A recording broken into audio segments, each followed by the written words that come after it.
النهارده شفنا ماتش الاهلي والبنك الاهلي اللي انتهى بنتيجه 3-0 بعد يعني بجد اداء عالي جدا من النادي الاهلي. سجل فيه 3 لعيبه وصنع لاعب. في لاعب سجل وصنع، واللاعب ده فعلا هو عريس المباراه. علي معلول سجل الهدف الاول من ضربه حره مباشره، والكوره جابسكي بيتفرج عليها كده وبيقول لك انا كنت رايح على الكوره مين؟ لا ازاي؟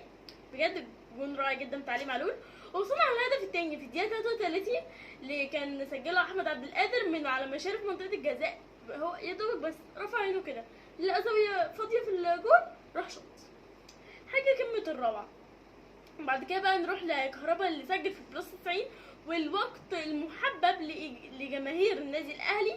هدف رائع جدا، يعني هي كرة اتكعبت من رجليه، فهو جابسكي راح كده فهو شاطها كده، وكانت الكرة بطيئة جدا وما فيهاش اي قوة، لكن يشاء الرب ان هي تسجل. فكمان بنشوف ان في كور كتير يعني مش فاهمة هي ازاي ضاعت.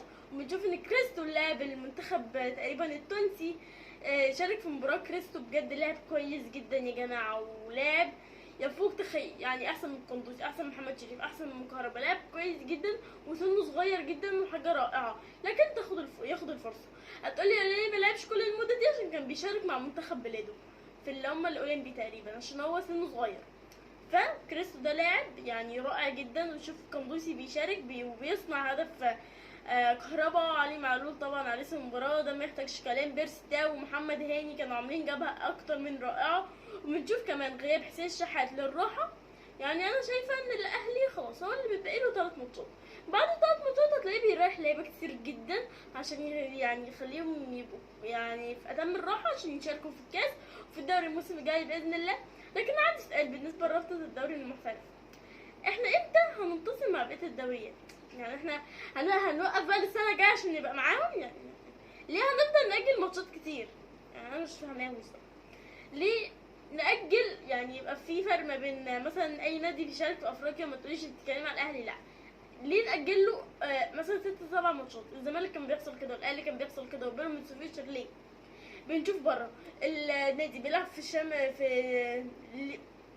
في دوري الابطال ماتش 3 ايام هيلعب في الدوري الانجليزي، 3 ايام هيلعب في الدوري الاسباني على طول. مفيش مهاودة. احنا ليه منبقاش سريعين زيهم كده؟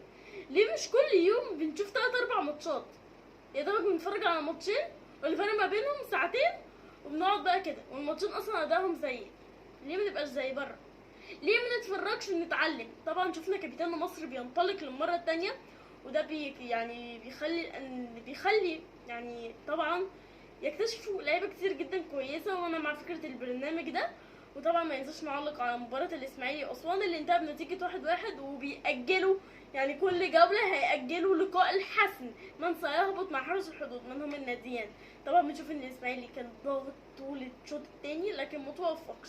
ومسألة الكورة هي يعني توفيق من عند ربنا. وبس كده، اتمنى اقابلكم في الفيديو الجاي. وطبعا احنا اكيد مستنيين حسم حسم قصدي الهبوط. ال3 أندية اللي هيهبطوا لدوري الدرجة التانية.